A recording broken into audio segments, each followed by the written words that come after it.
Oke, baik, bisa kita mulai ya. Bismillahirrahmanirrahim. Assalamualaikum warahmatullahi wabarakatuh. Selamat pagi rekan-rekan mahasiswa semuanya. Sehat? Yang di sana sehat? Yang di sini? Oke, ya mohon maaf ya ini jadi agak bergeser waktunya kelasnya. Nanti kita akan melakukan perkuliahan sampai jam 12 aman ya. Tadi kata Raihana sampai jam 12 aman tuh. Oke, hari ini kita akan masuk ke materi kita setelah UTS. Jadi kalau teman-teman masih ingat dengan kita sebenarnya udah sempat diskusikan ini di pertemuan kita kemarin sebelum UTS, yaitu materi kita untuk perkuliahan gelombang itu secara umum dibagi menjadi 2 ya. Masih ingat? Sebelum UTS kita belajar gelombang mekanik. Setelah UTS kita akan belajar apa?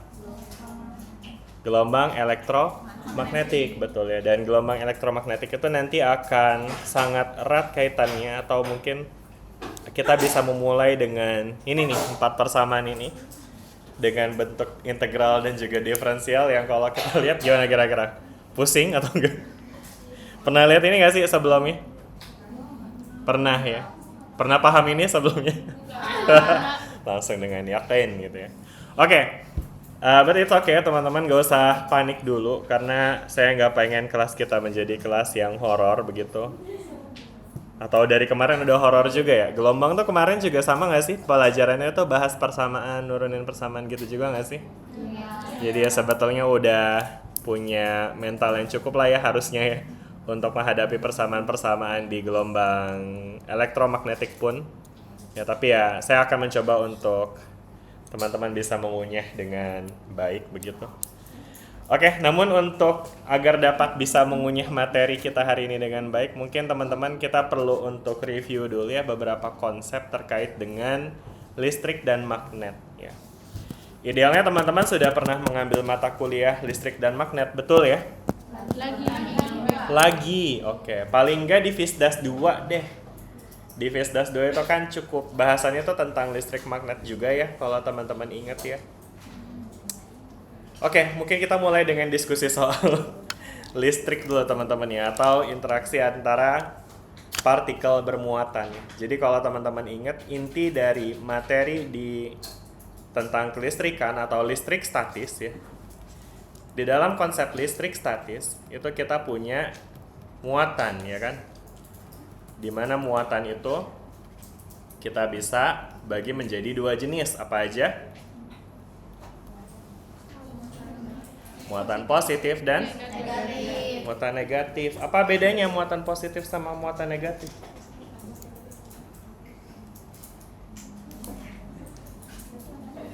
Apa bedanya? Beda tanda. Kenapa dibedain tandanya?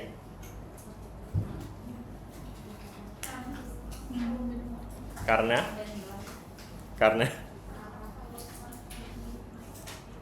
karena apa?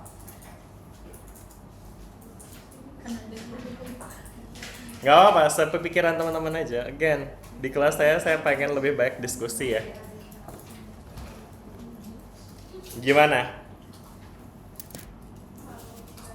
Kalau bikin kasih. Enggak apa. Tolong bat ini mah. Enggak apa-apa. Kalau negatif enggak apa-apa, asal jawab juga enggak apa-apa kok. Gimana? Kalau negatif? Lupa, jangan gitu dong. Yang lain boleh? Ya, di sini mau jawab tim kanan. Apa bedanya sih muatan positif sama muatan negatif? Gimana? Sebelah sini? Ini kalau nggak ada yang volunteer saya tunjuk nih ya. Dari yang paling ujung nih, kasih mic-nya ke ujung belakang loh.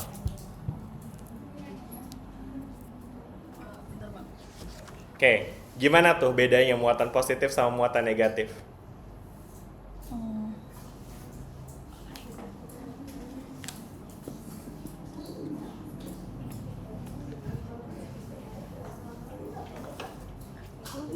Gimana? Kalau misalnya positif itu dia kekurangan elektron, kalau misalnya negatif dia kelebihan elektron, Yes, bukan Pak? bener banget tuh ya. Kayak gitu aja tuh teman-teman nih. Jadi apa namanya sebetulnya topik-topik soal muatan nanti juga kita akan diskusi soal gaya listrik dan medan listrik. Saya yakin teman-teman udah pernah belajar ini kan ya. Bahkan jangan bicara FISDAS 2, FISDAS 1 deh. Sejak SMA juga sebenarnya udah belajar ya kan. Jadi yang saya tanya sebetulnya idealnya teman-teman bisa jawab. Jadi bahkan mungkin di alam bawah sadar teman-teman udah tahu gitu. Jadi kalau emang teman-teman kepikir akan sesuatu, ya udah jawab aja karena bisa jadi itu benar gitu. Oke? Jadi dipikir secara intuisi aja gitu ya. Oke, baik, bagus banget tadi jawabannya dari siapa namanya?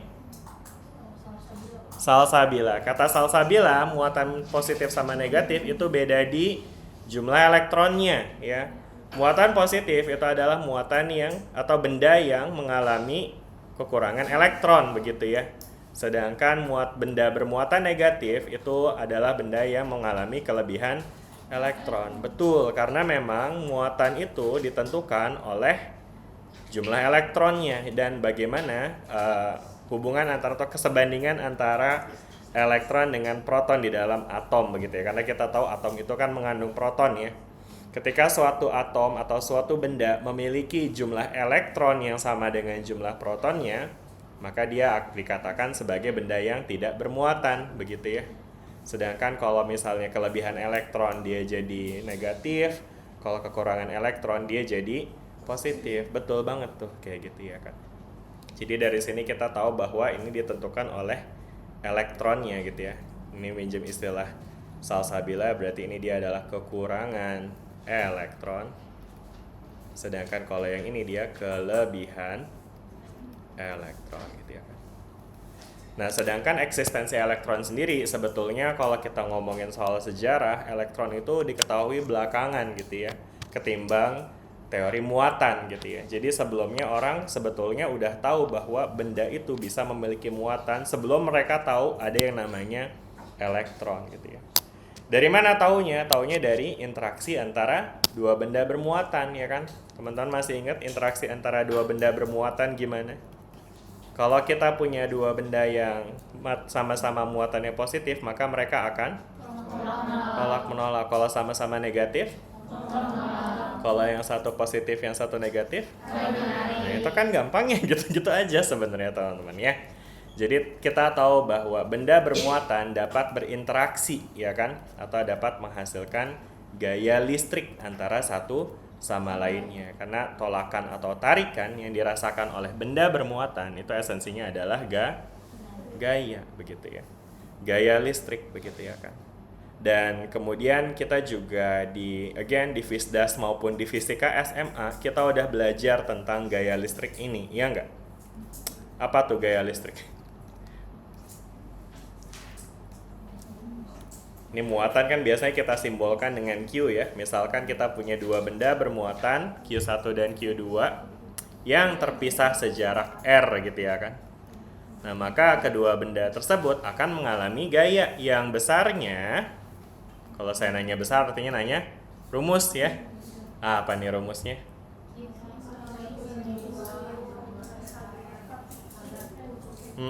K Q1 Q2 per R kuadrat begitu ya kan. Apa artinya? Artinya besarnya muatan akan berbanding lurus dengan tadi saya ngomong sih besarnya gaya maksudnya. Besarnya gaya antara kedua muatan akan berbanding lurus dengan perkalian dari masing-masing muatan, ya kan? Sedangkan dia akan berbanding terbalik dengan jarak begitu ya kan? Ya. Dan kemudian dari gaya dan juga jarak ini artinya kita bisa bayangin lah ya, artinya ketika suatu partikel misalnya di sini kita punya benda bermuatan positif, kemudian di sini ada lagi benda bermuatan positif, ya kan, maka nanti benda ini akan mengalami gaya ya kan, ya. Kemana arah gayanya nih pada si Q yang kecil? Kemana? Ke luar, ke sini? Benar? Yakin? Sepakat? Benar. Iya benar ya, karena ini kan sama-sama positif ya, berarti dia akan saling tolak menolak gitu ya. Nah, sedangkan kalau kita di sini punya muatan lagi, gayanya akan kemana? Sini juga ya. Oke. Mana lagi misalnya? Di sini? Betul ya. Jadi artinya dari sini nanti teman-teman bisa lihat bahwa ya seperti inilah interaksi antara benda bermuatan dan bagaimana benda bermuatan itu mempengaruhi muatan di sekitarnya, begitu ya. Oke, jelas nggak sampai sini tentang gaya listrik? Gampang ya, masih ya. Oke. Nah, sekarang dalam pelajaran listrik statis masih nih ya. Kita juga interest dengan bagaimana si muatan ini mempengaruhi lingkungan sekitarnya. Karena teman-teman bisa lihat kan, ketika kita taruh muatan di sini ya kan akan ada kecenderungan di mana setiap muatan akan didorong ke keluar ya kan. Jadi kalau misalkan kita taruh muatan di sini, di sini, di sini, di sini, di sini, maka arahnya pun juga akan selalu sama, yaitu ke keluar, karena dia akan ya kaidahnya dia tolak menolak kan ya dengan muatan asalnya gitu ya kan ya. Oke. Nah, kecenderungan yang diberikan oleh si benda bermuatan positif ini ya terhadap daerah sekitarnya itu kemudian bisa kita definisikan dengan yang namanya medan listrik, begitu ya. Jadi dari bagaimana si partikel yang ada di tengah ini yang warna hijau ini mempengaruhi sekitarnya, itu kemudian bisa kita representasikan dengan suatu medan listrik. Atau medan itu artinya dia kayak daerah sekitarnya itu bakal gimana gitu ketika ada si muatan positif ini ya. Yang ternyata kalau kita lihat ternyata ya tadi ya teman-teman bisa lihat karena kecenderungannya dia akan selalu mendorong keluar, maka kita juga bisa bayangkan seperti inilah medan listrik yang dihasilkan oleh si partikel bermuatan positif. Jelas nggak sampai sini nih? Simbolnya E begitu. Oke? Gitu ya. Nah sekarang kalau di sekitarnya gimana nih? Ya sama ya, teman-teman bisa bayangin aja sebenarnya di sini semuanya akan keluar gitu ya kan, keluar gitu ya kan. Dan again ini dia cuma representasi aja ya, dimana representasi ini sebetulnya menggambarkan medan listrik dalam konteks besar dan juga arah ya. Teman-teman bisa bayangin maksudnya dengan adanya representasi dari medan listrik ini, maka teman-teman bisa membayangkan jika kita meletakkan muatan uji positif di sini, maka muatan ini akan terdorong ke keluar model. Mungkin kalau lebih spesifik dengan istilah kanan atas ini jadinya ke kanan atas begitu ya. Jadi gayanya itu akan ke arah kanan atas. Dia akan terbawa oleh si medan listriknya ya kan. Kalau misalnya di sini gimana? Ke kanan juga kan ya? Ke kanan juga. Tadi bukan ya, tadi bukan ke kanan ya. Tadi ke kanan atas, sekarang dia ke kanan ya kan. Nah, katakanlah muatannya sama nih ya. Nah, kalau kita bandingkan mana gaya listrik yang akan lebih besar? Di 1 apa di 2? Sama aja? Di 2. Oke, ada 2 jawaban. Nah, ini saya tertarik nih. Oke, yang bilang sama aja. Kenapa? Mikrofonnya. Mana mikrofonnya?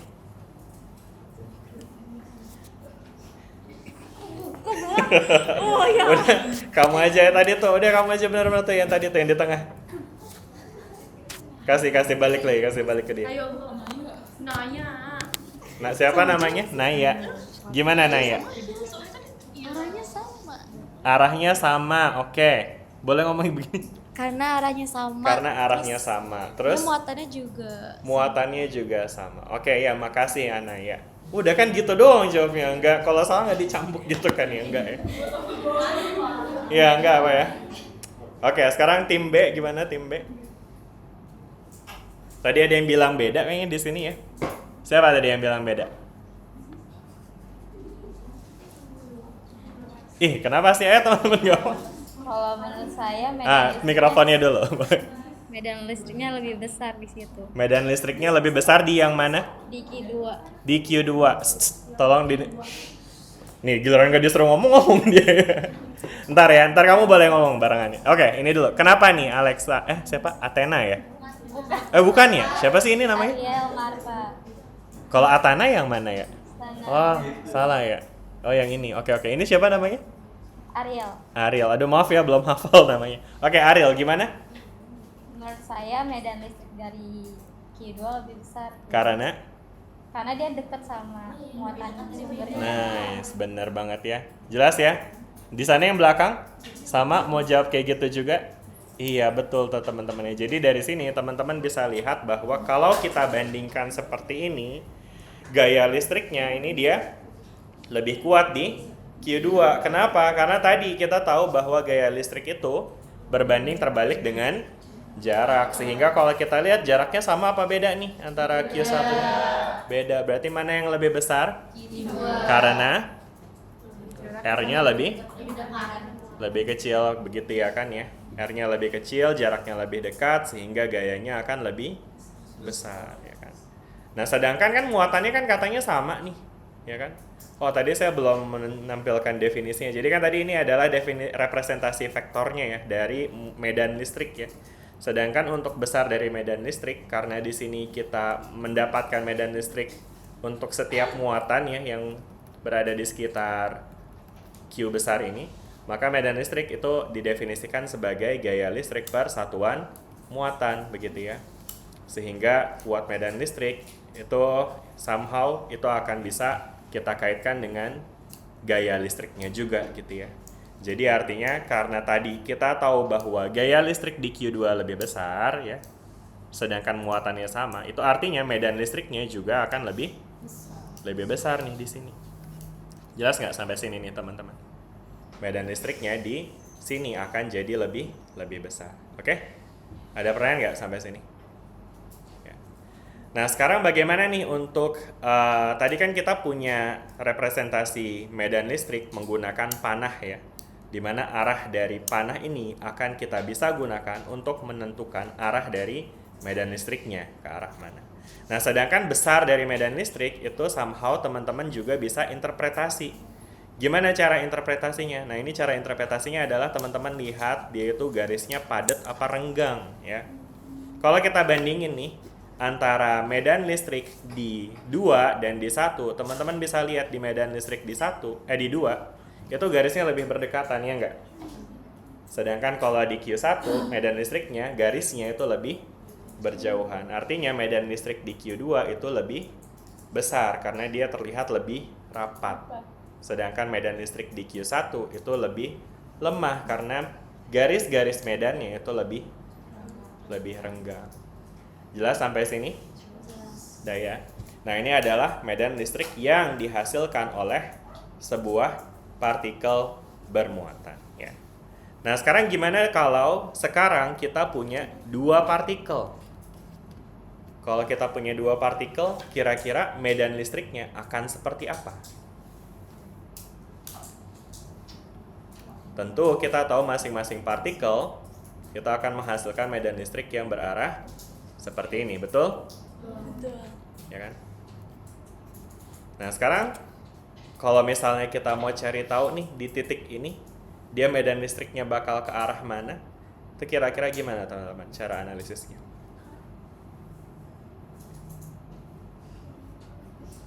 Pilihannya apakah ke sini A, apakah ke sini B, apakah ke sini C, atau D, banyak amat jadi F.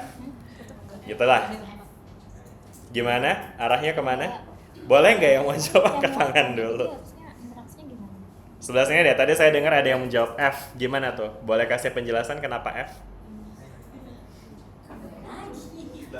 Gantian. Ini deh masnya ini deh. Mikrofonnya mana? Gimana? Medan listriknya ke arah mana?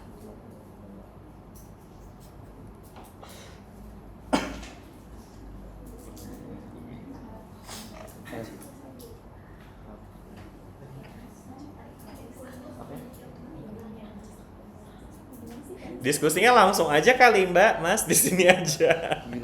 Dia malah bisik-bisik. Ayo, gimana? Gak apa-apa, nggak usah takut salah, nggak apa-apa, beneran dah. Emang saya galak banget apa ya? Ya Allah. Ayo.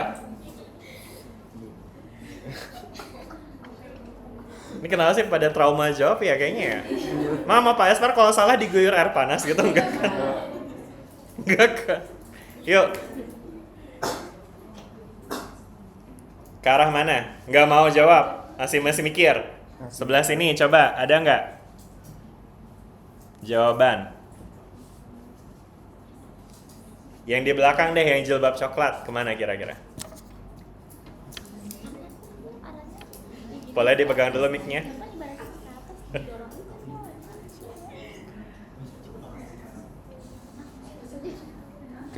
Kemana? A, B, C, D, E, F? Kemana arah medan listriknya?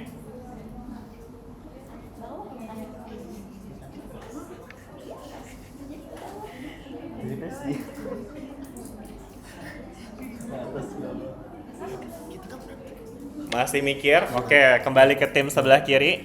Ini kelihatannya diskusinya sudah mufakat. Gimana? Masih.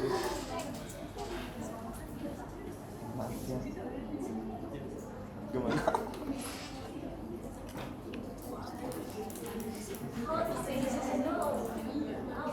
Mikrofonnya di mana? Nih, coba kasih ke sini yang baju hijau. Ini kayaknya udah ketemu nih jawabannya sama dia nih. Gimana?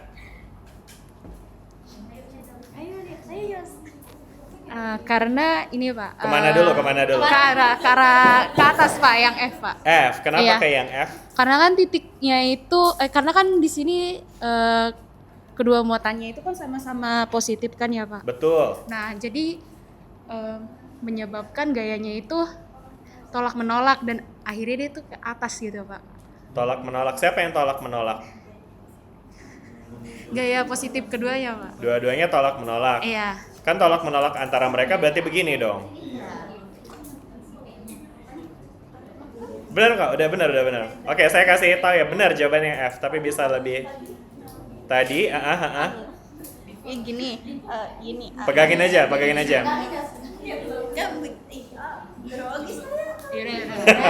Gak ada. Pora-pora nggak ada. Taruh di belakang palanya, nggak ada. Sebelumnya kan medan listrik, sedangkan medan listrik itu kan arahnya ke Keluar. kan. Benar. Nah, itu sedangkan ada dua buah positif, dua buah muatan positif sehingga Benar. medan itu kan sama-sama keluar jadi dia menyebabkan gayanya ke atas. Sama-sama keluar sehingga dia akan menyebabkan ke atas medannya ya. Iya, betul tuh teman-teman. Jadi kalau teman-teman lihat di sini, si titik P ini akan dipengaruhi oleh dua medan. Medan oleh Q1 yang sebelah kiri, medan oleh Q2 yang kanan. Medan Q1 mempengaruhi titik P ke arah sini nih. Ya kan, kebayang nggak tuh? Ya kan? Nih ada S1 gitu ya kan. Sedangkan medan oleh Q2 akan mempengaruhi P ke sini. Ini medan oleh E2 ya kan. Nah, berarti kan teman-teman bisa lihat nih, yang satu ke kanan atas, yang satu ke kiri atas. Kanan atas dan kiri atas, kanan kiri itu akan saling meniadakan, ya kan? Sehingga sisanya tinggal ke atas, ya kan? Apalagi kalau emang dia jaraknya sama, ya kan? Terus kemudian muatannya sama, maka medan listriknya pun di S1 dan E2 itu nilainya sama gitu ya, sehingga komponen horizontalnya sama dan saling meniadakan, sehingga sisanya tinggal yang komponen vertikalnya aja. Maka dari itu nanti medan listriknya akan berarah ke atas nih di sini. Jelas nggak sampai sini? Kan gampang ya, gitu aja ya. Apa susahnya? Kenapa sih teman-teman kelihatannya agak ini ya, kalau misalnya mengencapkan pendapat tuh kayak masih takut-takut gitu ya. Karena mikrofonnya, efek mikrofonnya. Ya udah, nggak usah pakai mikrofonnya. Janji ya, nggak pakai mikrofon, jawab ya. Oke, nggak jadi. Oke. Nah, nanti teman-teman bisa lihat nih, sebetulnya kalau misalkan ini tentu kalau misalnya kita lihat di sebelah kiri, ini juga sebetulnya kayak katakanlah di titik ini ya, misalnya kita kasih nama titik R gitu. Nah, di titik R ini dia juga akan dipengaruhi oleh dua muatan ya, akan ada medan yang berarah ke sini oleh Q1 dan medan oleh Q2 pun juga akan ke sini ya. Sehingga overall dia akan berarah keluar juga di bagian sini. Bisa kebayang nggak? Ya kan ya. Dan kemudian habis itu apa lagi nih? Ya nanti teman-teman bisa bayangkan ya, ini kalau misalkan kita gambarkan secara menyeluruh, itu nanti dia akan membelok sebetulnya di sini tuh teman-teman ya. Oke. Jadi overall kita bisa bayangkan medan listrik yang disebabkan oleh dua buah partikel itu dia akan seperti ini bentuknya. Oke. Jadi dia akan ngebelok nih ya, kayak gini. Bisa dibayangin nggak nih? Ya. Kenapa dia jadi ngebelok kayak gini? Karena teman-teman juga bisa bayangin ya, di titik ini pun juga nanti totalnya juga akan ke bawah gitu ya kan ya. Sedangkan kalau di titik ini gimana nih medan listrik ini? Tepat di tengah-tengah antara mereka. Medan listriknya berapa? 0, betul. Kenapa 0? Karena karena arahnya cuma kiri kanan doang ya kan, jadinya dia saling meniadakan sehingga akhirnya dia jadi 0 gitu ya. Jadi bahkan mungkin kita bisa bayangkan di sini jadi nggak ada medan listrik yang berarah ke kiri lagi gitu. Mungkin di sekitar sini ada gitu ya, tapi kecil gitu nilainya. Bisa dibayangin nggak nih teman-teman sampai sini? Oke. Nah ini adalah medan listrik yang disebabkan oleh electric dipole namanya ya. Oke. Jadi di sini ada dua kutub, tapi sebenarnya polnya sama-sama positif sih ya, kayak gitu ya. Bisa dibayangin sampai sini medan listrik yang dihasilkan oleh sistem dua muatan? Jelas ya? Sekarang kalau muatannya satu positif satu negatif gimana? Tentu yang positif akan keluar kan ya. Kalau yang negatif gimana? Masuk ke dalam ya kan? Gimana tuh masuk? Begini ya? Berarti di sekelilingnya bakal seperti apa tuh medan listriknya? Oke, kita main di titik P lagi ya.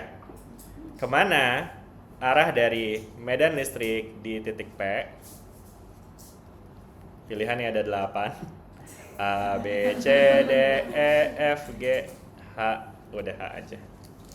Kemana arah dari medan listrik di titik P? Bisa sana, bisa sini. Siapa yang jawab? Boleh, kenapa tuh ke F? Karena dari muatan positif dia keluar dan masuk ke muatan negatifnya akan berbentuk kayak melengkung gitu kan Pak. Melengkung. Jadi medan listrik P itu bakalan ke kanan bawah. Ke kanan bawah, jadinya ke F gitu ya. Oke. Mari kita lihat ya. Jadi kalau misalkan kita punya di sini, katakanlah ini dia jaraknya sama ya. Teman-teman bisa lihat bahwa si muatan ini akan memberikan medan listrik ke arah sini, betul ya? Sedangkan muatan yang negatifnya akan memberikan medan listrik ke kanan bawah gini ya kan ya. Jadi yang satu ke kanan atas, yang satu ke kanan bawah. Jadi kalau emang dia sama, sebetulnya atas bawahnya akan saling meniadakan begitu. Ya jadi lebih ke kanan ya harusnya ya. Oke, nggak apa-apa ya kan? Nggak dicampurkan ya, nggak ya? Ya nggak apa-apa teman-teman ya. Tapi teman-teman paling nggak bisa menggambarkan. Maksudnya bisa jadi jawabannya valid gitu. Karena maksudnya ini kan saya belum tentu gambar di tengah kan.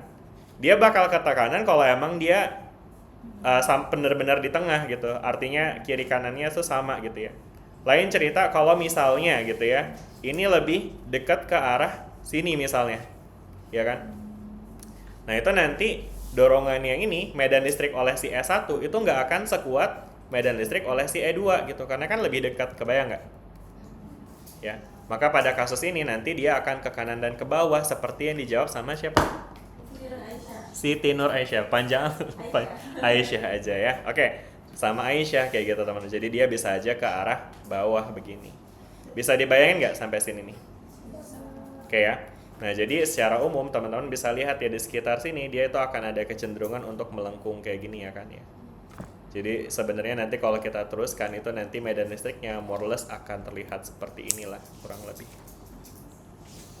Ya, bisa dibayangin sampai sini? Ya, cuma mainan gambar-gambaran doang ini kita hari ini. Nah, bisa dipahami? Jelas ya untuk penggambaran medan listrik ya yang disebabkan oleh muatan ya. Nah, jadi teman-teman bisa bayangkan nih yang namanya medan listrik itu ya bisa kita gambarkan dengan garis panah bergaris kayak gini ya. Nah, ini istilahnya ini pemetaan dengan menggunakan panah bergaris ini disebut sebagai, ada yang pernah dengar? Ini namanya vector field. Oke? Atau medan vektor. Jadi medan vektor adalah representasi dari vektor di suatu medan. Udah begitu aja. Oke, medan vektor ya. Jadi medan itu kan artinya kayak lingkungan gitu ya, sekitaran gitu ya. Nah, tapi kita menggambarkan bagaimana vektor yang terjadi di setiap titiknya dengan menggunakan panah begitu. Oke? Yang naturally biasanya tuh nanti tentu arah dari panah itu menggambarkan arah dari si vektornya, sedangkan besarnya itu biasanya dinyatakan dengan tadi kita bisa lihat pakai istilahnya itu field line density ya, atau kerapatan dari garis medannya. Jadi kalau dia rapat itu artinya medannya makin kuat, kalau dia jauh-jauhan medannya makin lemah gitu. Bisa dibayangin sampai sini? Oke ya.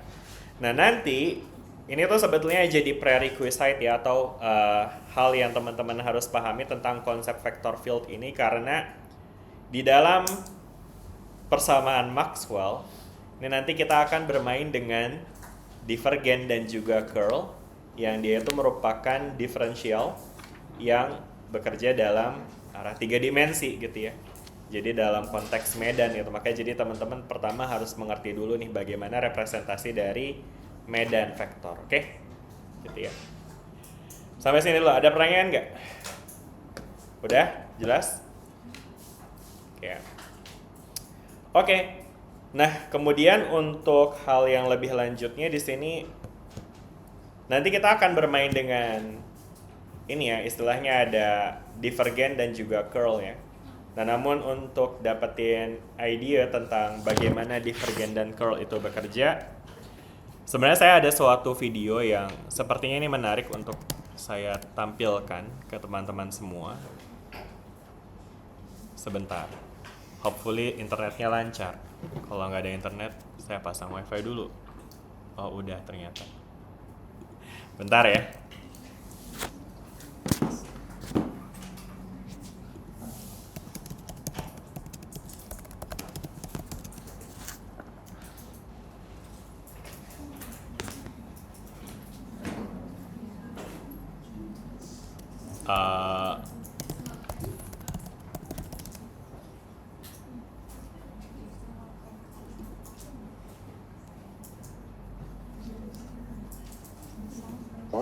Again, I did.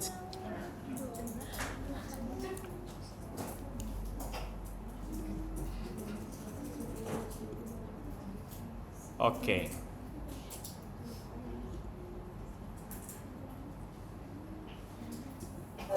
Today, you. Bentar, belum kelihatan kayak di situ ya. Gimana ya biar kelihatannya? Oke, begini aja deh.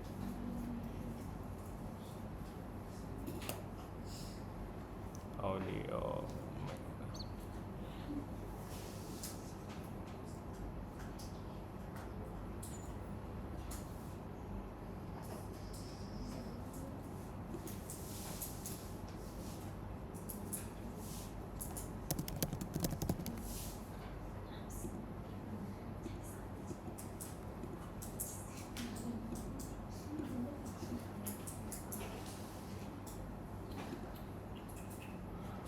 Ini udah kelihatan ya, hopefully. Tapi gede banget lagi. Gimana cara biar dia lebih kecil? Sebentar ya teman-teman. Saya harus tweak ini dulu.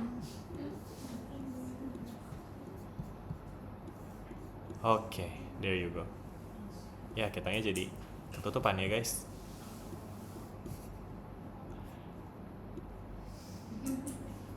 Oke. Beginilah ya. Jadi di sini di video ini akan memperlihatkan ke teman-teman representasi dari divergensi dan juga curl ya. Di sini saya akan coba play, hopefully suaranya kedengeran di sana. Ya. Langsung aja ya. You and I are going to get into divergence and curl. To make sure we're all on the same page, let's begin by talking about vector fields. Essentially, a vector field is what you get if you associate each point in space with a vector, some magnitude and direction. Maybe those vectors represent the velocities of particles of fluid at each point in space. Or maybe they represent the force of gravity. Buffering. Kayaknya saya harus bikin dia jadi ini aja deh.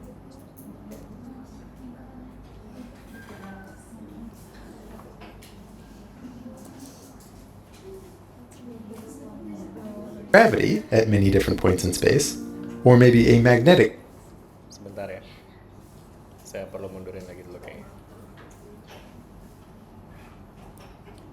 Represent the velocities of particles of fluid at each point in space.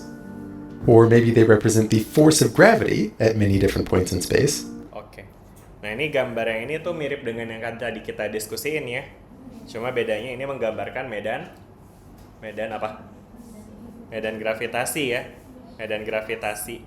Ya kalau yang tadi medan listrik, kalau ini medan gravitasi. Dan kemudian dari medan gravitasi ini juga kita somehow karena kita udah belajar fisika juga ya kan, kita udah bisa dapetin interpretasinya bahwa yang namanya medan gravitasi itu selalu punya kecenderungan untuk menarik ya kan.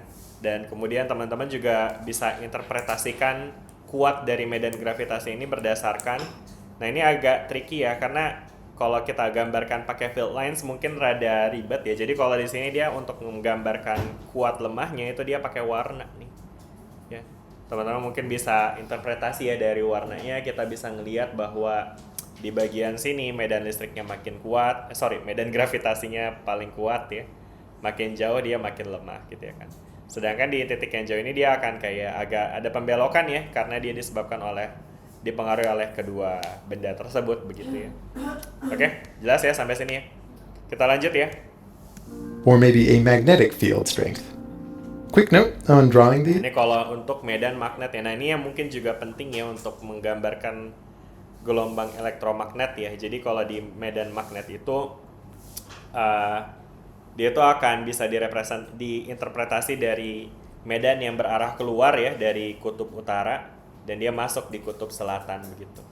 Oke? Jelas ya? Kita lanjut ya. Often if you were to draw the vectors to scale, the longer ones end up just cluttering up the whole thing. So it's common to basically lie a little and artificially shorten ones that are too long. Maybe using color to give some vague sense of length. Ini ngejelasin yang tadi sih. Jadi biasanya besar dari vektor itu digambarkan dengan arah panah ya kan. Nah tapi di video ini dia coba untuk gambarin pakai warna aja nih. Biar lebih gampang dilihat aja sih maksudnya ya. Oke? Dan kemudian yang namanya medan itu ya bisa macam-macam bentuknya ya. Maksudnya tergantung dari penyebabnya apa ya kan. Tapi terlepas dari penyebabnya apa, yang namanya medan itu artinya menggambarkan bagaimana suatu benda itu akan bergerak kalau kita taruh di medan tersebut gitu. Kebayang ya? Ya kan ya. Oke, kita lanjut ya. Now in principle, vector fields in physics might change over time. In almost all real-world fluid flow, the velocities of particles in a given region of space will change over time in response to the surrounding context. Oke. Nah ini jadi nunjukin bahwa yang namanya medan di dalam konteks fisika itu bukan nilai yang selalu tetap ya. Maksudnya gini, kayak tadi kita udah ngomongin soal medan listrik yang dihasilkan oleh dua buah muatan. Kita udah bisa gambarin medannya. Tapi kalau misalnya muatannya bergerak, apa yang terjadi? Apakah medannya tetap seperti itu? Tentu enggak kan ya. Jadi medan itu sifatnya dinamis nanti teman-teman ya. Dia akan bisa mengalami perubahan seiring dengan berjalannya waktu, seiring dengan ya sistem yang menyebabkan medan tersebut begitu ya. Maka dari itu nanti kita akan belajar untuk memvisualisasikan begitu bagaimana suatu medan itu bisa berubah ya terhadap waktu. Dan ini adalah visualisasi lagi juga ya. Mungkin ini ceritanya menggambarkan adanya gelombang yang lewat atau kecepatan angin ya apapun konteksnya, representasinya bisa digambarkan seperti ini. Oke? Wind is not a constant, it comes in gusts. An electric field changes as the charged particles characterizing it move around. Nah, ini persis dengan yang kita bahas tadi nih, ya kan? Jadi kalau teman-teman lihat But here, kalau misalnya nih kita punya susunan berapa muatan nih? Ada 9 muatan ya, positif negatif. Ini konsisten ya, setiap muatan itu akan menghasilkan medan sesuai dengan jenis muatannya, ya kan? Nah, namun ketika mereka ditaruh bareng, prek gitu, nah maka masing-masing mereka akan berkontribusi nih untuk mempengaruhi daerah sekitarnya, begitu ya. Dan kemudian nanti di setiap titik artinya nanti akan dipengaruhi oleh seluruh muatan gitu ya, sehingga yang terjadi adalah setiap titik itu akan mengalami resultan medan listrik begitu ya, karena dipengaruhi oleh semua muatannya gitu ya. Dan kalau misalnya ini muatannya bergerak, maka medannya pun juga ikut berubah. Kayak gimana berubahnya? Kayak gini misalnya. Field changes as the charged particles characterizing it move around.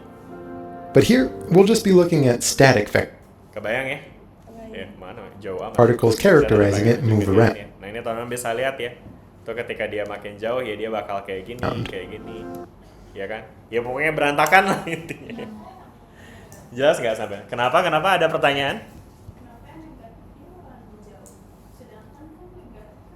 Oh, oke, good question. Jadi ini sebetulnya ini tuh bukan An dalam electric artian field changes ini ketika dia ini dilepas bukan berarti ini bukan emang ini ibaratnya bukan gerakan yang terjadi secara natural begitu. Jadi mereka emang dipindahin aja gitu dengan mekanisme tertentu gitu. Oke. Ya mungkin kalau emang kita lepas secara natural, betul tuh nanti harusnya yang positif sama negatif akan saling berpasangan sehingga jadi netral gitu ya. Oke. Tapi di sini nih dia ceritanya lagi ilustrasiin aja. Kalau muatannya gelinding gitu ke arah random, maka bagaimana perubahan medan listriknya gitu. Oke? as the charged particles characterizing it move around. But here, we'll just be looking at static vector fields, which maybe you think of as Nah, sekarang kita ngomongin soal static vector field nih. Jadi kalau static itu artinya ya muatannya posisinya lagi steady gitu. Maksudnya waktunya tuh lagi nggak kita jalanin gitu. Ibaratnya kita lagi ngepotret aja gitu. Bayangin teman-teman ada air mengalir di kali gitu ya. Ada alirannya kan tuh. Tapi kalau kita foto, di fotonya nggak gerak kan ya. So mungkin kalau di koran Harry Potter tuh mungkin nanti jadi bisa geraknya. Oke, kita lanjut ya. describing a steady state system. Also, while such vectors could in principle be three-dimensional or even higher, Nah, jadi kalau teman-teman lihat ya, yang tadi yang dibahas di depan itu tuh adalah representasi dari vector field di 2 dimensi ya. Karena kan kita cuma punya arah kiri kanan sama atas bawah aja kan kalau kita lihat dari 2 dimensi. Aslinya gimana? Aslinya ya karena kita ngomongin ruang ya, ruang itu dia artinya ada 3 dimensi sehingga sebetulnya penggambaran yang mungkin lebih mendekati sebenarnya ya dari suatu medan vektor itu adalah 3 dimensi kayak gini harusnya ya. we're just going to be looking at 2 dimensions. Nah, cuma untuk memudahkan ya bahasan kita hari ini. An important kita akan idea fokus which di 2 regularly dimensi. goes unsaid is that you can often understand a vector field which represents one physical phenomenon better by imagining what if it represented a different physical phenomenon. What if these vectors describing gravitational Ya. Oke. force instead defined a fluid flow? What would that Oke. Nah, jadi di video ini barusan dengar nggak? Dia bilang these vectors memang by imagining yang namanya medan itu tergantung dari konteksnya ya kan. Kayak misalnya medan listrik yaitu artinya ya bagaimana muatan mempengaruhi daerah di sekitarnya ya kan. Dimana kalau kita taruh muatannya itu akan mengalami gaya listrik gitu ya kan. Pun juga sama dengan medan magnet gitu ya kan. Medan magnet itu akan ya menggambarkan seperti itu juga kalau kita taruh magnet, maka magnetnya akan terpengaruhi seperti apa gitu ya. Nah, namun di pembelajaran kali ini kita akan coba untuk menghilangkan konteksnya dulu. Ya. Jadi terlepas dari apapun konteksnya, di sini kita akan mencoba melihat medan atau vektor medan itu sebagai representasi dari aliran fluida. Oke, kebayang nggak tuh? Fluida tuh air lah gitu contohnya ya.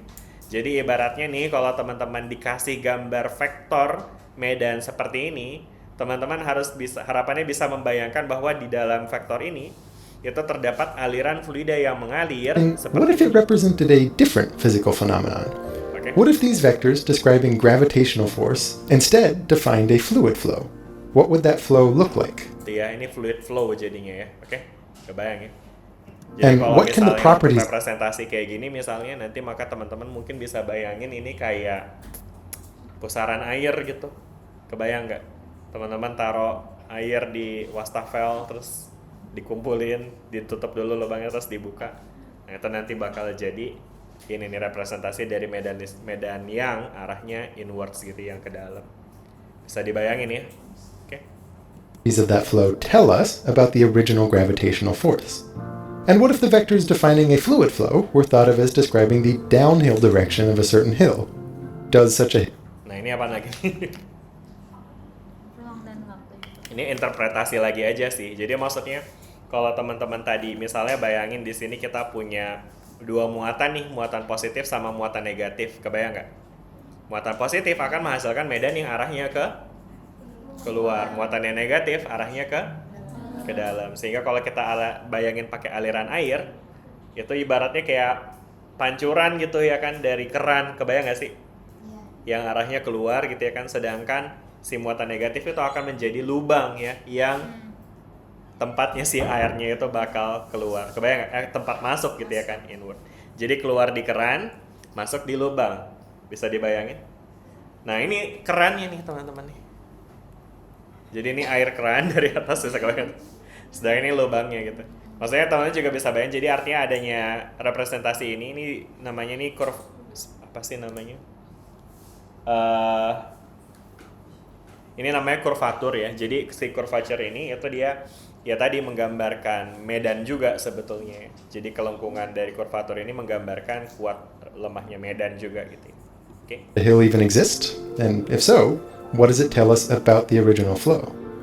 These sorts of questions can be surprisingly helpful.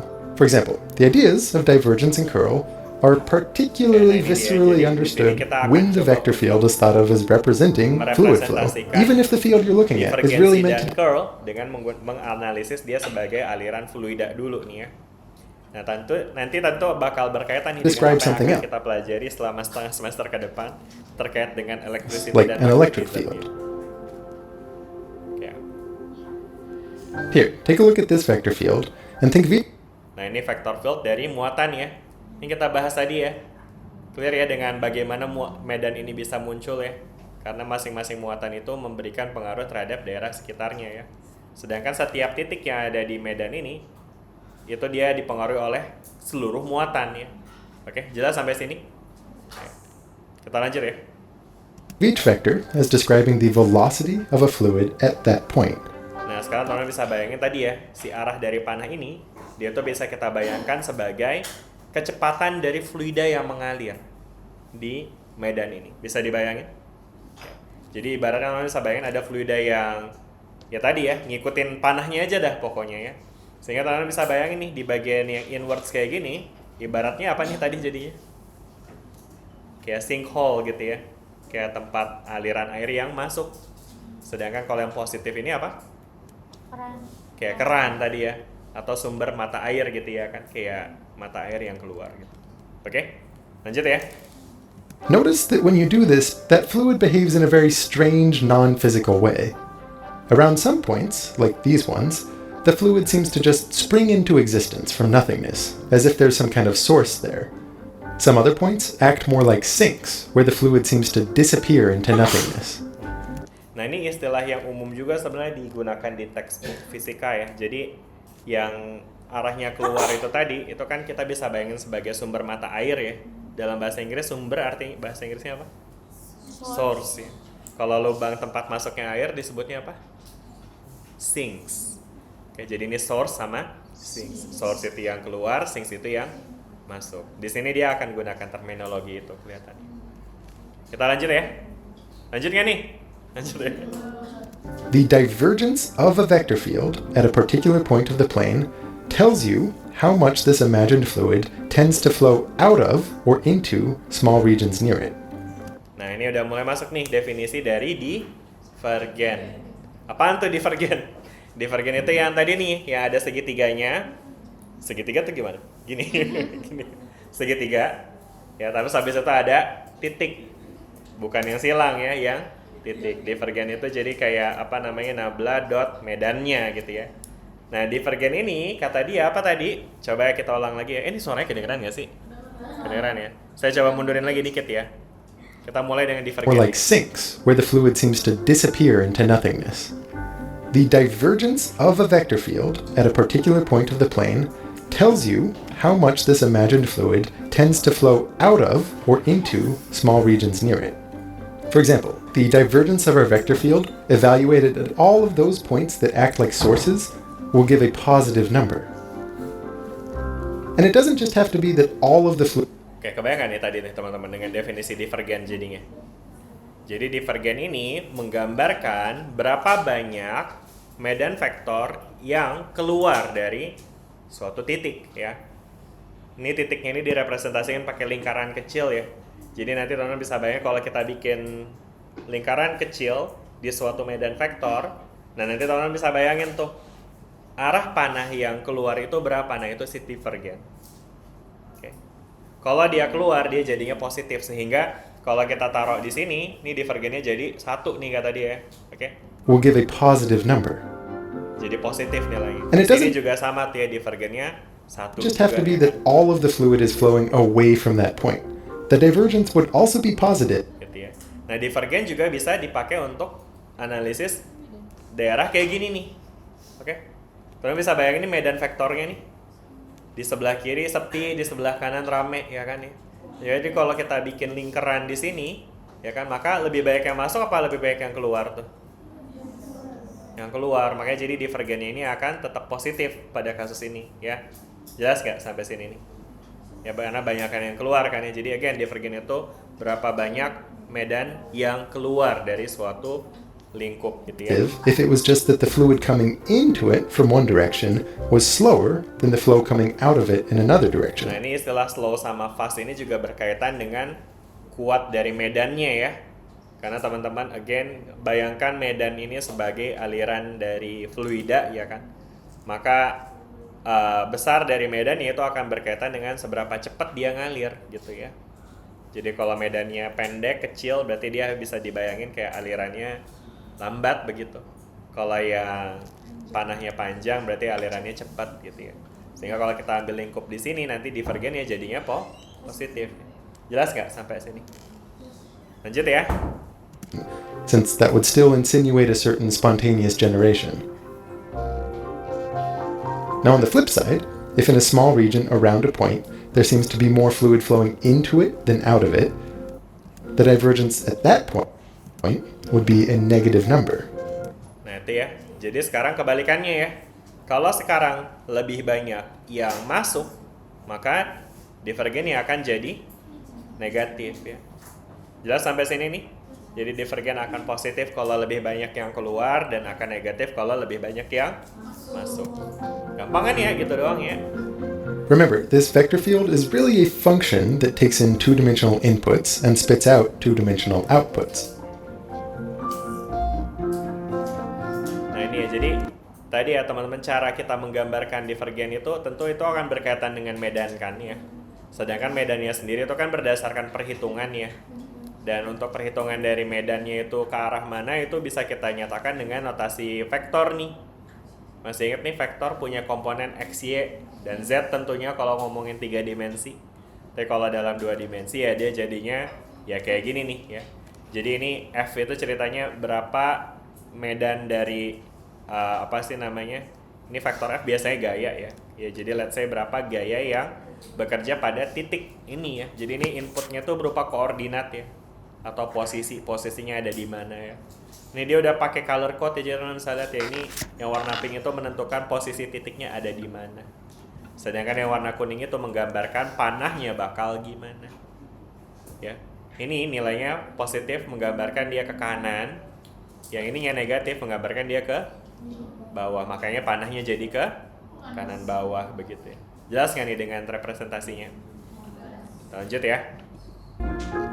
The divergence of that vector field gives you a new function, one that takes in a single 2D point as its input, but its output depends on the behavior of the field in a small neighborhood around that point.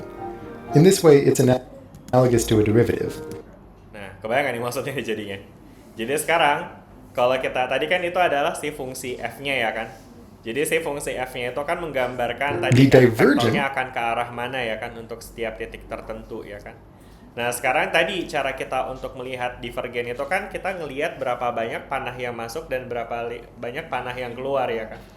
Nah teman-teman bisa bayangin nih kalau kita bikin lingkaran di sekitarnya ya kan, maka di setiap titik di lingkarannya itu kita bisa bikin panah-panah lagi of that vector ya kan? field gives you a new function, one that takes in Jadi teman-teman bisa lihat nih, ini panah-panah ini muncul tuh di lingkarannya sebenarnya. Bisa kebayang nggak? Ya kan? Dan ini tentunya nanti bisa kita evaluasi, bisa kita hitung ya, yang tentunya nanti again hasilnya itu akan tergantung dari berapa banyak yang masuk dan berapa banyak yang keluar. Jelas nggak sampai sini nih? Ya. Kenapa? Ya nggak apa-apa. Mau minum, ada yang mau minum? Oke. Oke, lanjut ya. Tahan nafas tau biasanya kalau kayak gitu. Tahan nafas gitu sampai selesai lah. Enggak. Sampai pulang jangan. Oke, lanjut ya teman-teman ya. A single 2D point as its input, but its output depends on the behavior of the field in a small neighborhood around that point. In this way, it's analogous to a derivative, and that output is just a single number, measuring how much that point acts as a source or a sink. I'm purposefully delaying discussion of computations here. The understanding for what it represents is more important. Oke, sampai sini jelas nggak nih teman-teman nih?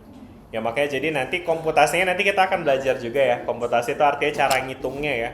Cuma intinya si divergensi ini itu nanti akan berkaitan dengan, kalau tadi teman-teman dengar, itu berkaitan dengan derivatif ya. Berkaitan dengan diferensial ya. Derivatif untuk masing-masing komponennya sebetulnya, oke? Ya cuma again, balik lagi nih, biar teman-teman nggak berkutat sama matematisnya doang, teman-teman juga harus punya idea ya tentang representasinya itu seperti apa, oke? Jelas ya? Kita lanjut ya.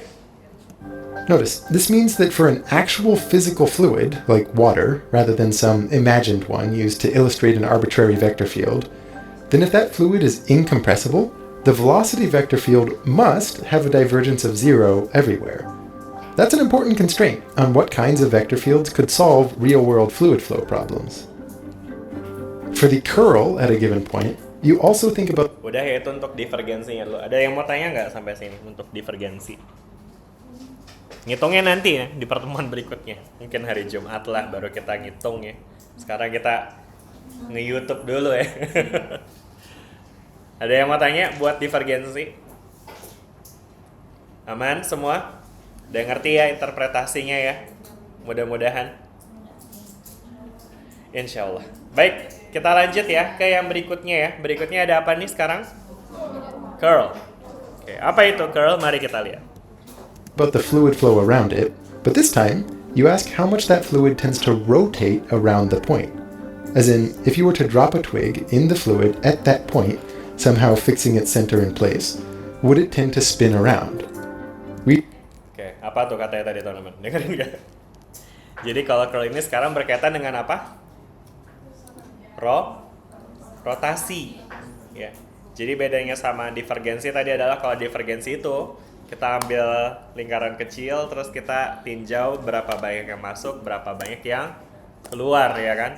Makin banyak yang masuk berarti divergensinya akan jadi positif apa negatif? Negatif. Negatif, benar ya. Kalau banyakan yang keluar dia jadi Positif. Nah sekarang kita ngomongin curl nih, dimana kalau curl itu dia kaitannya dengan gerakan rotasi ya kan. Again teman-teman kan bisa bayangin si vector field ini sebagai aliran air ya. Oke. Nah maka ketika teman-teman bisa bayangin ada aliran yang air yang mengalir, maka di sini nanti dia bisa menghasilkan gerakan rotasi. Rotasi apa nih maksudnya? Rotasinya tuh dalam artian teman-teman bayangin nih kalau Somehow kita fixing its center in place, batang would it kecil tend to spin around? And regions around being like this one pointing counterclockwise, but quick, pointing clockwise. Be that, and regions where it's counterclockwise have negative curl. And it doesn't have to be that that point rotate around the point. As in, if you were to drop a twig in the fluid at that point, somehow fixing its center in place, would it tend to spin around?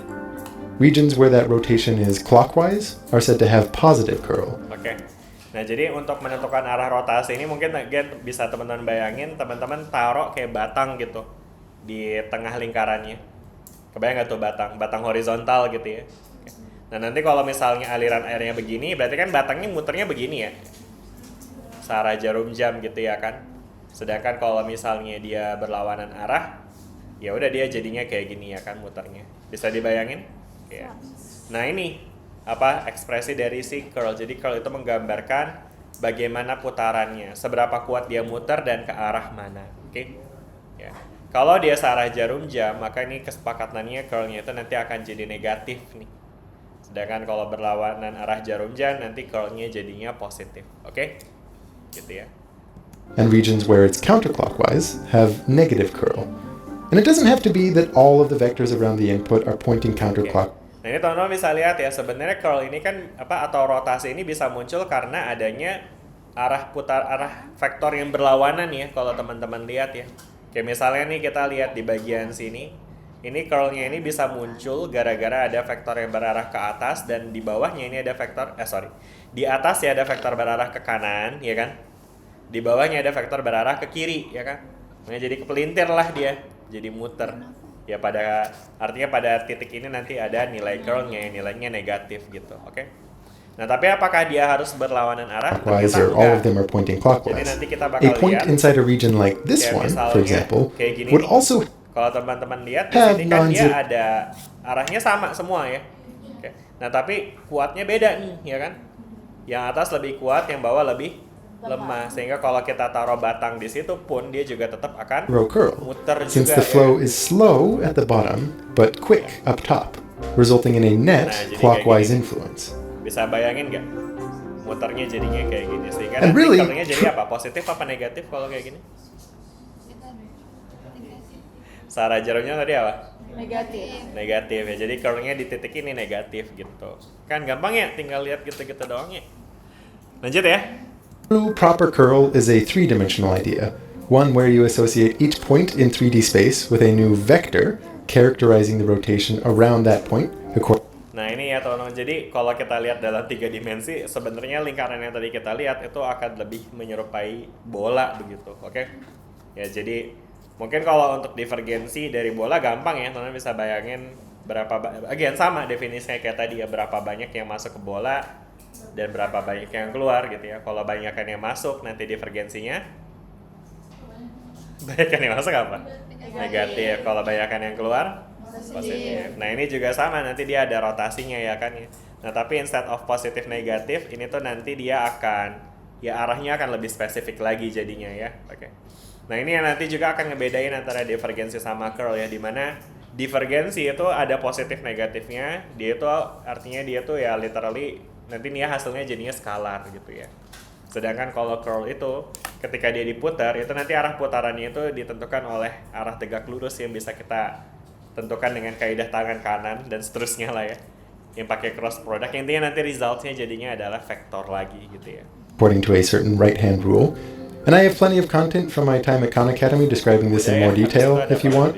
But for our main purpose, I'll just be referring to the two-dimensional variant of curl, which associates each point in 2D space with a single number rather than a new Ini vector. ya teman-teman ya. Jadi sekarang di sini dia curlnya itu dinyatakan dengan positif negatifnya itu untuk representasi dari arahnya aja. Cuma again karena dia punya arah berarti dia vektor gitu ya. Oke? Gitu ya. Oke, kita lanjut ya. Sure. As I said, even though these intuitions are given in the context of fluid flow, both of these ideas are significant for other sorts of vector fields. One very important example is how electricity and magnetism are described by 4 special equations. These are known as Maxwell's equations, and they're written in the language of divergence and curl. Karena ini yang bakal kita pelajari nanti nih ya. Persamaan Maxwell ya, yang dia itu dinyatakan dengan divergensi dan juga curl, oke? This top one, for example, is Gauss's law, stating that the divergence of an electric field at a given point is proportional to the charge density at that point. Pernah lihat nih persamaan ini, Gauss law? Pernah kan ya di kapan? Di FISDAS 2 harusnya belajar juga. Di LISNET juga kayak kemarin ya. LISNET itu ngebaginya gitu nggak sih? Sebelum mau tes tuh listrik, setelah tes magnet, nggak? Atau campur-campur aja? Hukum Gauss pasti udah dipelajari ya kemarin ya sebelum UTS ya. Udah belum? Ya jadi di sini ini dia adalah ekspresi alternatif dari hukum Gauss saja. Biasanya kan hukum Gauss itu dinyatakan dalam integral ya. Ya tapi ya ini alternatifnya dia bisa dinyatakan dengan divergensi. Jadi nanti teman-teman juga lihat, bukan nanti sih. Tadi di awal juga malah saya udah tunjukin kan ya. Hukum Maxwell, persamaan Maxwell itu dia bisa dinyatakan dengan 2 versi ya. Bisa pakai divergensi, diferensial, bisa juga pakai integral gitu ya. Oke, lanjutlah ini ngomongin Gauss law-nya dulu ya. Point is proportional to the charge density at that point. Unpacking the intuition for this, you might imagine positively charged regions as acting like sources of some imagined fluid, and negatively charged regions as being the sinks of that fluid.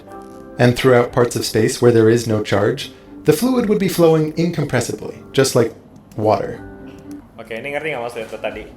Jadi dari dengan menggunakan representasi dari divergensi tadi, kita jadi tahu tuh di dalamnya tuh muatannya berapa gitu ya. Karena divergensi E itu ternyata sama dengan rho per epsilon 0. Epsilon 0 itu adalah permitivitas vakum, sedangkan rho adalah apa rho? Massa jenis, oke. Ya, sebenarnya kalau dalam konteks ini dia muatan jenis jadinya ya. Jadi muatan persatuan volume begitu ya. Jadi dia itu menggambarkan muatannya berapa banyak gitu ya. Jadi kalau kita ambil suatu divergensi di suatu medan ya, dan ternyata misalnya medannya masuk semua, berarti divergensinya tadi gimana kalau masuk semua, positif atau negatif? Negatif. Berarti muatan di dalamnya, muatannya adalah negatif sesuai sama divergensinya kan. Benar nggak tuh yang masuk tuh negatif? Benar kan ya? Gitu ya. Nah makanya jadi kayak gini nih ya. Jadi teman-teman bisa bayangin kalau kita ambil buletan di sini dia jadinya divergensinya negatif ya. Kalau diambil buletan di sini, divergensinya nanti positif ya. Dan ternyata itu disebabkan oleh adanya muatan positif di sini. Oke? Jelas? Nah, sedangkan kalau di bagian yang lain, misalnya buletan di sini, ini harusnya divergensinya 0 nih, karena di sini nggak ada muatannya kan. Gitu. Bisa dibayangin nggak sampai situ? Ya, dan ketika dia muatannya ketika dia nggak ada muatan, namanya divergensinya harusnya 0 sehingga ya vektor yang masuk itu sama dengan vektor yang keluar di titik ini nih. Kelihatan nggak sih kursornya? Kelihatan ini. Udah jelas nggak sampai situ? Ya. Kita lanjut lagi. Of course, there's not some literal electric fluid, but it's a very useful and a very pretty way to read an equation like this. Similarly, another important equation is that the divergence of the magnetic field is zero everywhere. And you can understand that by saying that if the field represents a fluid flow, that fluid would be incompressible with no sources and no sinks. Oke. Nah, ini sekarang B ya. B itu apa tadi, teman-teman? Udah belajar juga di ListNet. Medan magnet. Medan magnet itu medannya kayak gini ya, sepakat ya. Oke. Dan teman-teman bisa bayangin medan magnet seperti ini itu muncul pada kasus ini kalau ini muncul pada kasus kawat berarus ya. Kalau teman-teman bayangin di sini ada kawat yang arusnya ke arah keluar layar gitu. Itu kan nanti berarti bakal ada keluar layar ke sini. Itu nanti bakal ada medan medan magnet yang arahnya mengikuti dengan keadaan tangan kanan kan. Kebayang nggak sih? Belum. Gak ada yang geleng-geleng berat. Jadi nih bayangin nih di sini teman-teman punya kawat nih manjang ke sono. Ada arus listriknya. Arus listriknya ke arah luar, makanya simbolnya O. O itu menggambarkan arus listrik yang arahnya ke luar. Kita udah belajar nih di ListNet dan juga di Visdas 2 bahwa kawat berarus menyebabkan aliran medan magnet, ya enggak? Yang arah medan magnetnya bisa kita tentukan pakai kaidah tangan kanan, ya kan? Ya kan, kalau kawatnya ke atas, medan magnetnya berarti begini, ya kan? Nah, kalau ini gimana nih? Kalau kawatnya arusnya ke sana, medan magnetnya jadinya segini nih, gitu. Kebayang nggak? Itu maksudnya.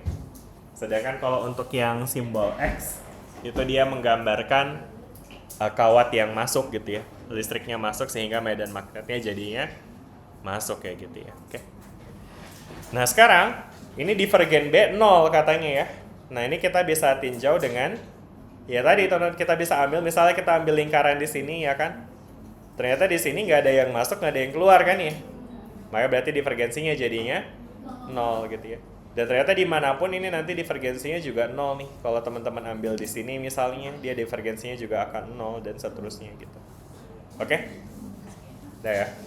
It acts just like water. This also has the interpretation that magnetic monopoles, something that acts just like a north or a south end of a magnet in isolation, don't exist. There's nothing analogous to positive and negative charges in an electric field. Likewise, the last two equations tell us that the way that one of these fields changes depends on the curl of the other field. And really, this is a purely three-dimensional idea, and a little outside of our main focus here.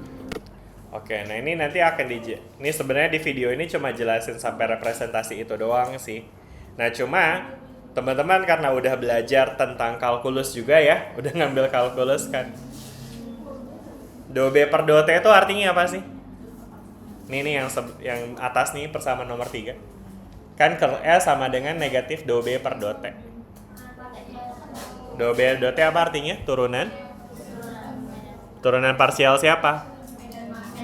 Medan magnetnya terhadap waktu. Artinya dia menggambarkan perubahan medan magnet ya. Atau laju perubahan medan magnet seberapa cepat dia berubah gitu ya.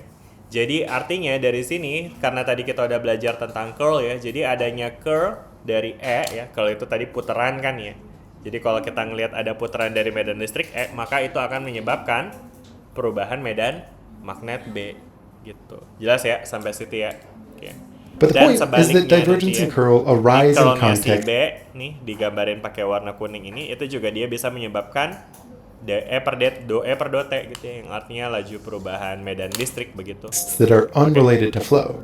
And side note, the back and forth from Nah, these itu last nanti two akan equations menjadi- is what gives rise to light waves. Apa namanya menjadi penyebab dari munculnya electromagnetic radiation atau rambatan medan listrik magnet ya, yang kemudian kita juga kenal sebagai gelombang elektromagnetik gitu. Oke, udah clear sampai sini?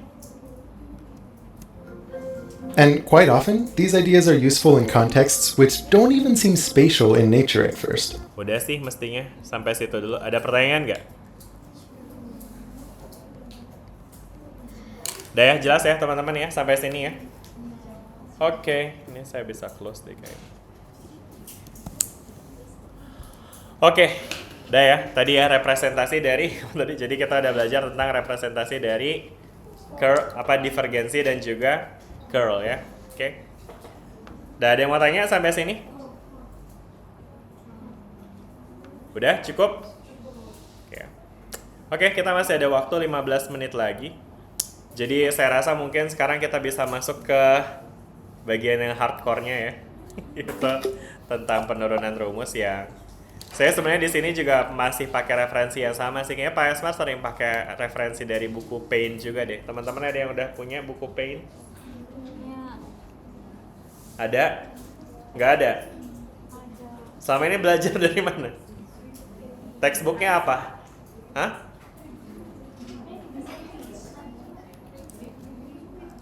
Pakai apa textbooknya?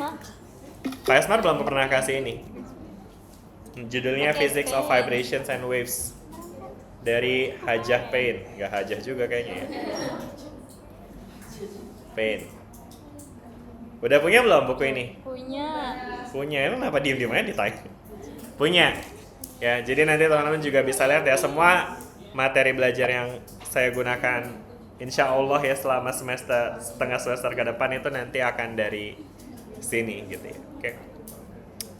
Baik, jadi electromagnetic waves ya. Jadi electromagnetic waves ini mungkin kita bicara umumnya dulu ya teman-teman ya.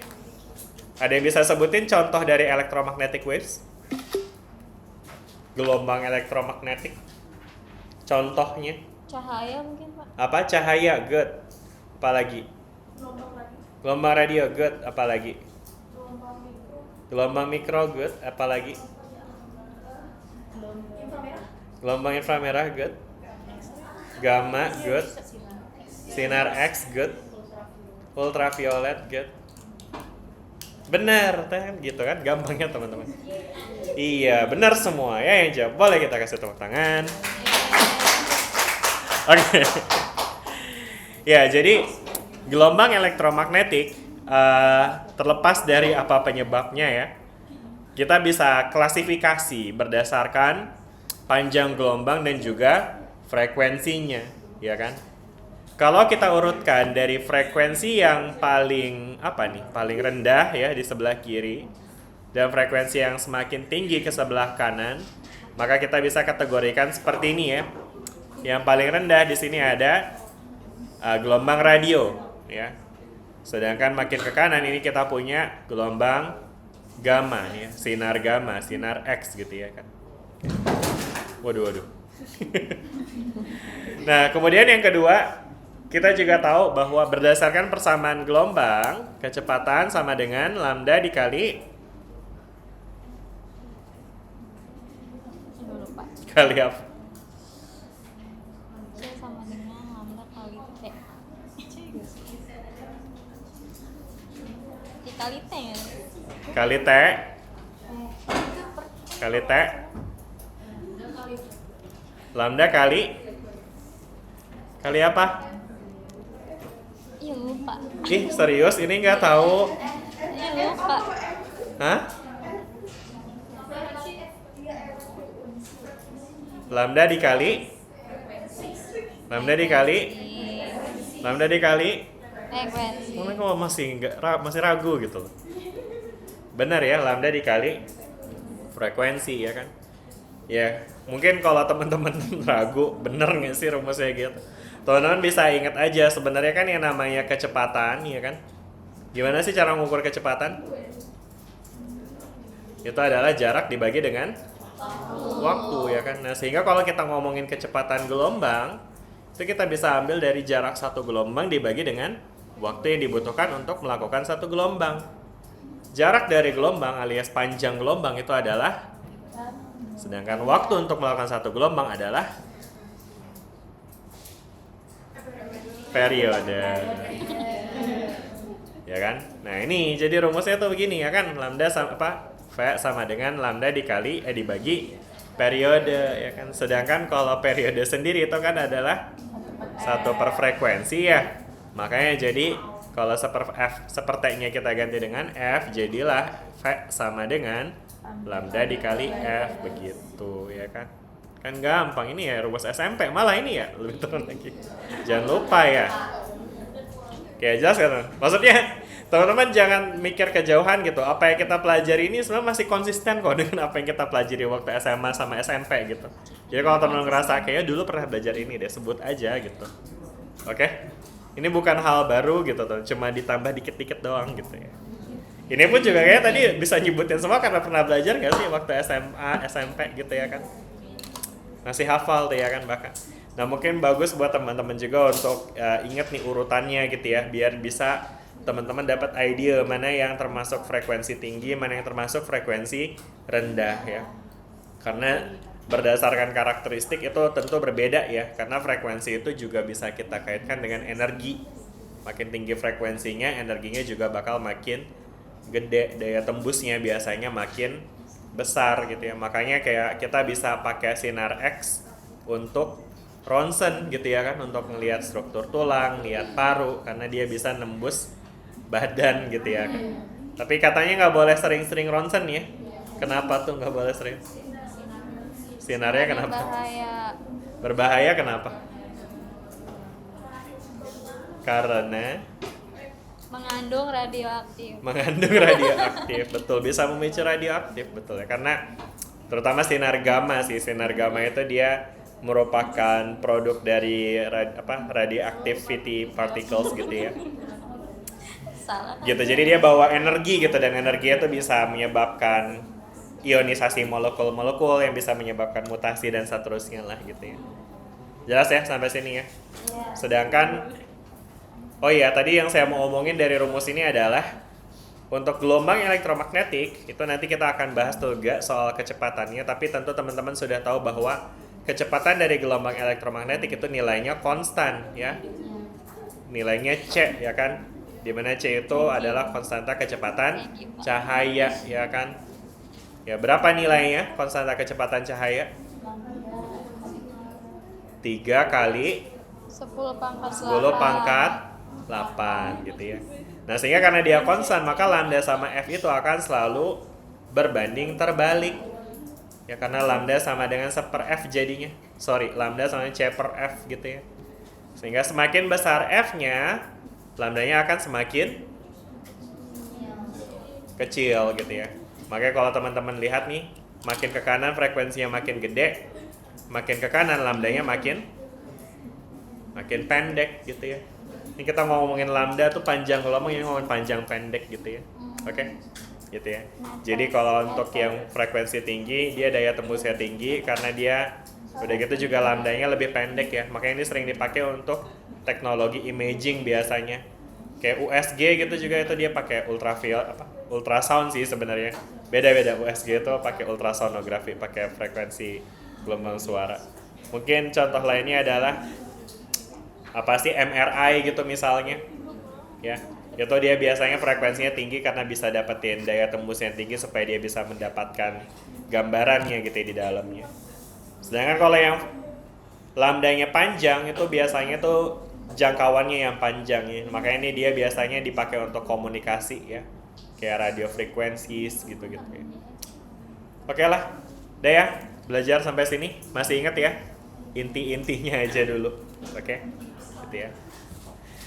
Nah, lalu kemudian berikutnya di sini kita akan belajar tentang Maxwell equations ya. Nah, cuma saya rasa waktu kita kelihatannya tinggal 5 menit lagi gitu. Jadi kayaknya untuk Maxwell equations dan seterusnya kita akan diskusikan di perkuliahan kita berikutnya lah ya. Hari apa? Offline bisa nggak sih? Offline? Bisa. Bisa.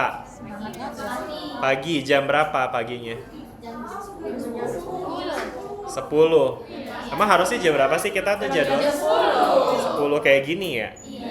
Iya sih, serba sulit. Soalnya saya tuh ada kelas dari jam 8 sampai 10.30 gitu. Makanya saya ngebayangin apa mungkin kita kalau 10.30 mungkin nggak. Jadi nanti 1 jam aja kelasnya. Sampai sorry 8. Saya kan kelas jam 8 ya sampai 10.30. Maksudnya 10.30 sampai 11.30 gitu kita kelasnya. Karena kan Jumatan kan kalau hari Jumat. Gitu. Gimana? Mau coba? Boleh ya. Dan nanti saya konfirmasi cuma in case jadi ya tadi nggak mungkin jam 10 karena saya kelasnya kan sampai 10.30 tuh. Jadi nanti antara jam kalau emang jadi kita offline kita jam 10.30 sampai 11.30. Mungkin ruangannya nanti di 107 aja. Karena saya kelasnya di 107 gitu. Jadi tinggal tukaran mahasiswanya aja gitu. 107 tuh di bawah. Begitu yang kemarin kita kasih. Oke, mungkin cukup sampai sini dulu. Makasih banyak teman-teman semua. Sampai ketemu lagi. Assalamualaikum warahmatullahi wabarakatuh. Makasih Pak.